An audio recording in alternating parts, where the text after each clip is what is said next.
Hi, welcome aboard episode 901 of Chris Conroy's Leisure World. This is our 20th year of consecutive weekly production, and this episode sees a new beginning for us on the Prime network throughout Australia and a little later in the year throughout New Zealand. Now, the show started 20 years ago as a boating only show. As the years have gone by, we've listened to what our viewers have said to us and incorporated subjects that were requested. So now our format, our subject matter, is extremely broad-based, and there's something for absolutely everybody in Chris Conroy's Leisure World. Now, for those who like to tour and travel around Australia, let's go a little further north than where we are here and look at the superb Capricorn coast. There you go. I've just had quite the most remarkable experience. I've had a baby saltwater crocodile hatch in my hand there, as you just saw, straight out of the egg, genuine. Now, I'm not in the Northern Territory. I'm not even on the tip of Cape York. I'm on the Tropic of Capricorn on Queensland's Capricorn coast. Now, a little more about crocodiles a little later in this segment, but the Capricorn coast represents a huge contrast in attractions for anybody, no matter what their interest may be, and we're going to take you on a tour of the Capricorn coast. The Capricorn coast spans around 50 kilometres of coastline from Byfield in the north to Keppel Sands to the south.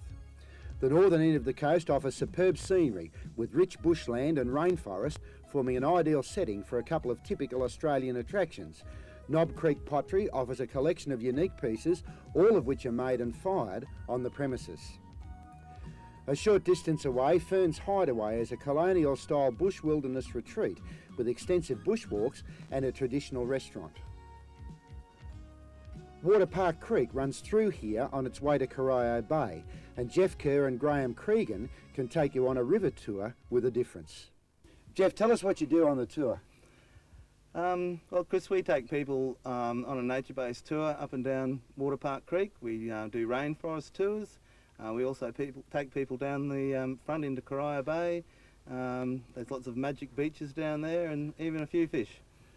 And Graham, how did you conceive the idea of the river tour? Well, we've been doing this for years, just for our own enjoyment, and every trip we did was fun, and we thought people would like to do this. It's a range of things they can do, from bird watching, even surfing down the front if they're keen.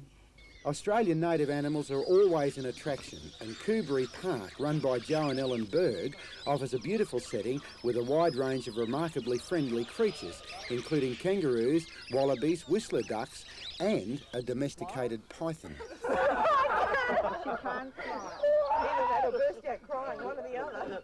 Well, Joe, you have an unusual koala colony here. They were the last to come out of the wild, you say? That's right, Chris. About 20 odd years ago, Billy Young from Yeppoon started it up. He was the last man allowed to take koalas out of the wild in Australia. And we've got a very good breeding colony here now. Now, you have a unique one on your shoulder there named Bindi, who is the jumping koala. That's right, very famous koala, Bindi. A short drive to the south, we find Capricorn International Resort. Capricorn International covers a massive 22,000 acres, about 8,900 hectares, with a 20-kilometre stretch of coastline fronting Corio Bay. Among its many unique features is an extensive wetlands complex, regenerated by the resort by removing dams and levees which had been built to drain it for grazing. The wildlife has returned and shows a huge diversity of bird life, including brolgers and magpie geese. These wetlands rival Kakadu in their quality and are the most easily accessed of their type in the country. Yeppoon, the capital of the Capricorn coast, is a bustling town in a beautiful setting on the waterfront. We stayed at Bayview Tower and enjoyed the view of the offshore islands. I was surprised to find some people walking down the vertical face of the building. It turned out that this was a part of Capricorn Adventure Tours, which offers a diversity of exciting activities, including climbing and abseiling, flight training, trail rides, and skydiving.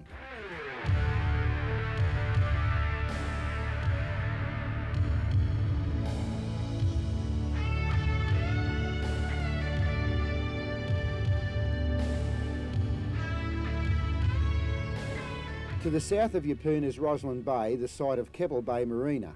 This is one of the best new marina developments I've seen, with 180 berths in a well-protected harbour and the full range of services and facilities, including a 40-tonne travel lift.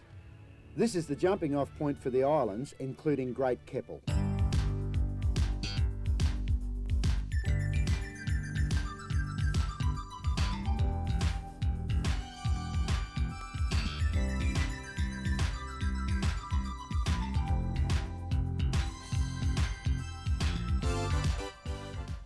Roslyn Bay Inn and Resort nestles under Double Head just behind the marina, and a short walk up the path gives great views of Yeppoon.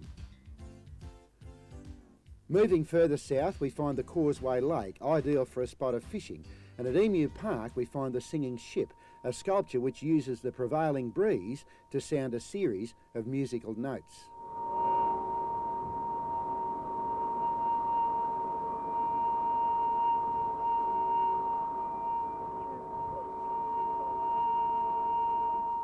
Not all of the animals you find on the Capricorn coast are cuddly.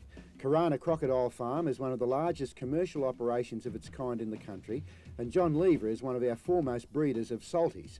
This is an up-and-coming industry, with our crocs yielding the best leather in the world, as well as delicious table meat. John and his wife Gillian have 3,100 crocodiles here, from hatchlings to 5-metre monsters over 50 years old. The park's open every day and offers a diversity of crocodile experiences as well as a superb restaurant. More about Karana in an upcoming episode. When you visit the Capricorn coast, allow yourself as much time as you can. This is a beautiful region, combining all of the modern comforts in a diversity of accommodation with easy access to everything from wilderness to the delights of the Barrier Reef. The weather is superb all year round, the food is excellent, and best of all, the costs are well within everybody's budget.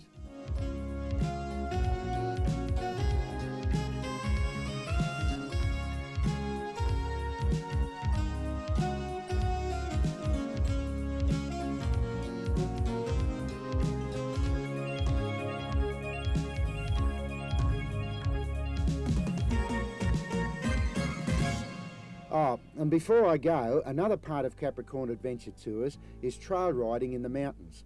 What a great way to finish the day.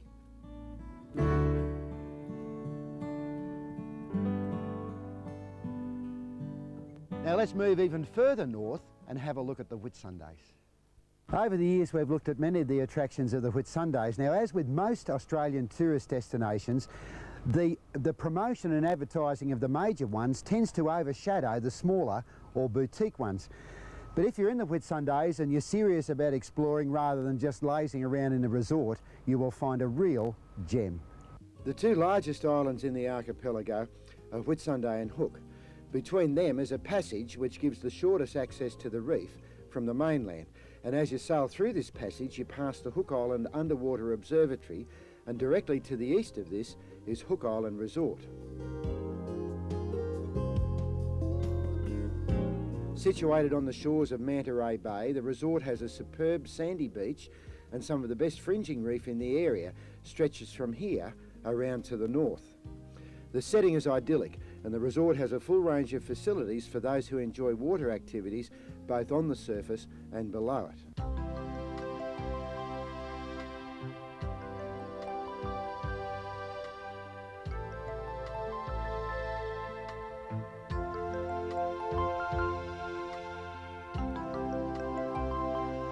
The Coral Viewer runs several excursions each day, taking you under the surface in comfort, as does the observatory.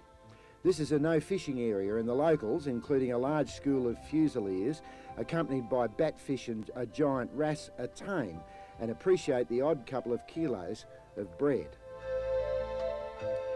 There is superb snorkelling, but remember the sunscreen on your back. And Hook Island Resort is a favourite destination for experienced scuba divers from all over the world. They also run reasonably priced scuba courses for beginners.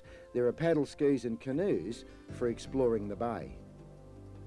There's a wide choice of reasonably priced accommodation, ranging from private lodges through cabins for up to 6 people, dormitories with shared facilities, and 20 campsites located right on the water. There's also the Glasshouse Honeymoon Hut.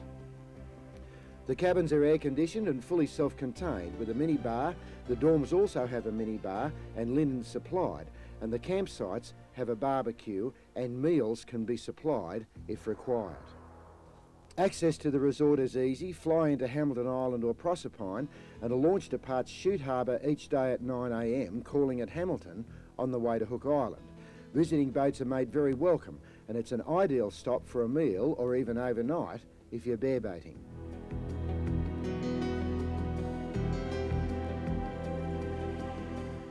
The resort has a gift shop, a bar and an excellent restaurant, and is a great gathering place in the evenings to relate the day's adventures or even for a refreshing dip in the pool. Accommodation costs range from $20 a day for the campsites to $60 a day twin share for the beachfront cabins, and if you mention Chris Conroy's Leisure World when you book, there will be a substantial concession. Now, Hook Island has the lot. It has a superb wilderness setting, magnificent facilities, and also the delights of the Whitsundays.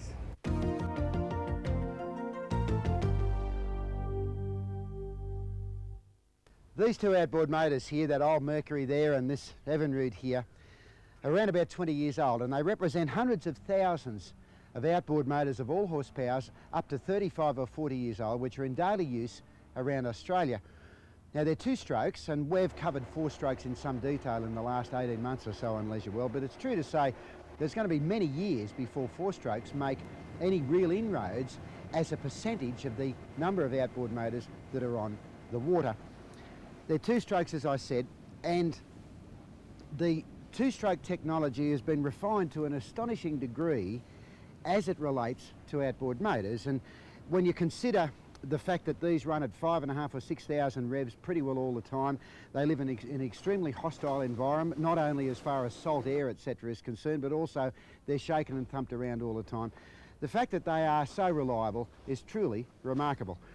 But one of their major requirements is that of lubrication. Now, just to reiterate something that I'm sure most of our viewers will know, in the case of a four-stroke, the lubricating oil in the engine is contained in the sump, and it's pumped through the engine back into the sump, circulated through the engine, generally through a filter, and that keeps the engine lubricated. In a two-stroke cycle engine, the sump is part of the fuel induction cycle. The fuel comes through the carburetors into the crankcase. It's then transferred by positive pressure generated by the piston within the crankcase into the cylinder head where it's fired. So that means that the crankcase is not available as an oil sump, and lubrication has to be achieved in some other way. Now, that's achieved in two ways as far as two strokes are concerned. One is the oil is mixed with the fuel, and you can forget your old lawnmower ratio of about 20 parts of fuel to 1 part of oil. For environmental reasons and other reasons, performance of the engine, these use oil in a ratio of between 50 and 100 to 1. So there's not much oil in there. It's mixed with fuel, or it's injected into the intake manifold downstream of the carburetors, and it's either pumped or taken on demand by the low pressure in the intake manifold. Now, that means that these engines work hard, they work at high revs, they work for long hours, they're constant speed, all of which mitigates against reliability in an engine as far as its lubrication requirements are concerned. It's difficult enough in a four-stroke. In a two-stroke, the only thing that makes these engines reliable and makes them run for a long, long time is the quality of the two-stroke oil that you put in the engine. Now, I know there's a lot of blokes around who just slosh a bit of oil in the fuel tank. She'll be right, mate, the syndrome applies. It's astonishing again that these engines are capable of continuing to run under those circumstances. But most people are serious about the maintenance of their engines, and there's an old saying in the aviation industry: you may love your aeroplane, but your aeroplane doesn't love you. And that means that if you don't look after it properly, if you don't maintain it properly, if you don't feed it with the right fluids and lubricants, and if you don't use it properly, it will turn around and bite you. Now, the consequences of a problem with an engine in a boat are pretty well as serious, potentially, as problems with an engine in an aeroplane, particularly boats which are used offshore. So a sensible owner and a responsible owner, particularly if he takes passengers, will make sure that at all times his engine is given the right lubricant. Now, about 2 years ago, we were commissioned by the Shell company to produce a video to introduce their new Nautilus range of marine oils to the Australian market, and in fact that video has been used around the world for that purpose.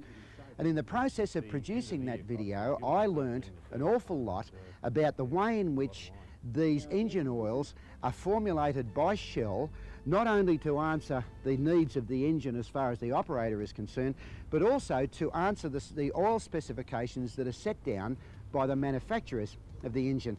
These formulations are really quite complex. They take in such ordinary aspects as the ability of the oil to mix with the fuel when you actually put it in the tank, the oil to distribute, so you don't have to shake the tank around and roll it around in order to mix the oil, right through to the amount of ash that the oil develops or generates when it's burnt in the combustion chamber.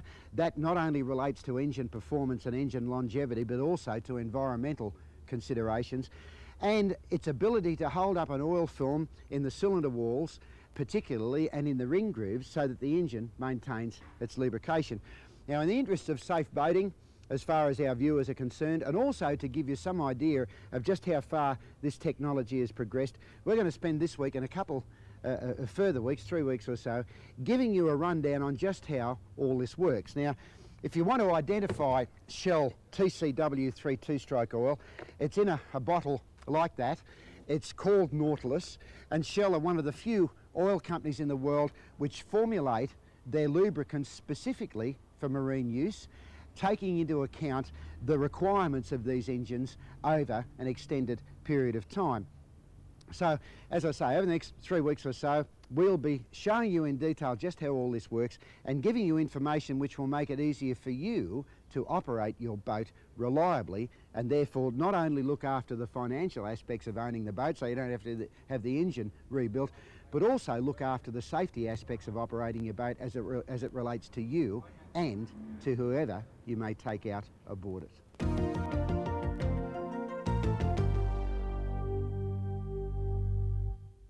Beach fishing is a wonderful thing, fishing with a rod in any environment. But one of the problems you have, particularly while you're beach fishing, is in handling the rod itself, particularly when you're handling the terminal end, putting bait on or changing your rig or whatever. And once I get this wound in, I'll give you an idea of what I'm talking about. Normally, particularly if you're standing in the surf, you have to put the rod down in the water, which certainly doesn't do it any good. And if the reel gets wet, unless it's an alvey of course, it doesn't do it any good either.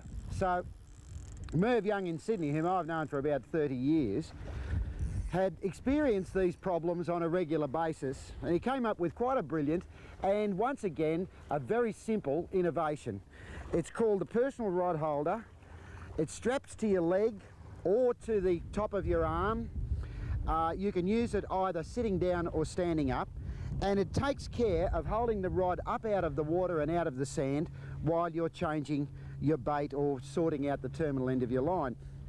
Now, it's one of those ideas, everybody says, why didn't I think of that? Well, Merv thought of it, and he got busy, and he went to the trouble and expense of having a tool made to have them injection moulded, and the quality of the product is truly superb. It really is a great piece of gear. I've been using it for quite a while. In fact, all of these items that we show you on the show, we test very, very thoroughly. Another great advantage is, once you've cast and you've got your line out there, you can simply put it in the rod holder, which is strapped to your leg or to your arm, and you can get on with whatever else you have to do. So it does have great versatility. It's very, very reasonably priced. We've added them to our range of very specialised Chris Conroy's Leisure World products. All you have to do is call us on the 1-800 number, and we'll give you the details and we can get one away to you.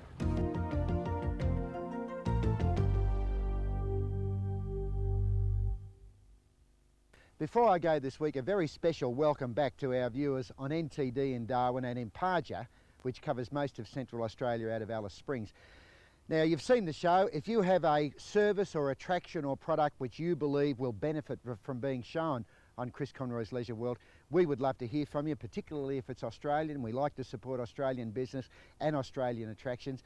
Give us a call on the 1-800 number that comes up at the end of the show. We'll give you all the details, give you a corporate video, something that you can use in your ongoing marketing, and show it to our around 8 million viewers on Chris Conroy's Leisure World. That wraps us for another week. We'll see you next week with another show. In the meantime, take care and safe boating.